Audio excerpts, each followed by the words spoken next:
હાલો મિત્રો, આપણી વાડીએ પાછું પોપૈયું પાક્યું છે ને આપણે નો પોગી પેલા તો કોયલ પોગી ગઈ જો ને પોપૈયું ખાઈ ગઈ છે તો પાછું આપણે ઉપર ચડવાનું છે ને કોયલનું ખાધેલું પોપિયું ખાવાનું છે આપણે. ભલે ગમે જે થવું હોય થાય ને બાકી એમાં સ્વાદ બહુ મસ્ત હોય.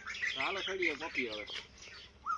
જો બોલે ને કોયલ, આ પોપિયું જ થઈ ગઈ એ બાજુમાં જ છે. હા જો આપણી વાડીએ પક્ષીઓ કેટલો બોલે આમ જુઓ તમે. તમને અવાજ આવતો હોય છે, મને તો બહુ અવાજ આવે.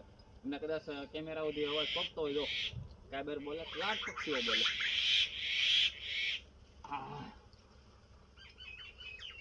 જો તમારે મસ્ત મજાનું પોપિયું છે, તમને બતાવું અત્યારે કેવું ખાધેલું છે કોઈલ. તમને એમ લાગે કે આમ નહીં ભાઈ,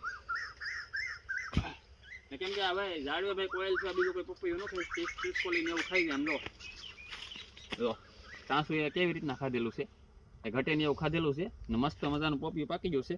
કેમ કે આપણને ન ખબર પડે ને પેલા કોયલને ખબર પડી. ચાલો આપણે પોપિયું ખાવાનું છે હવે.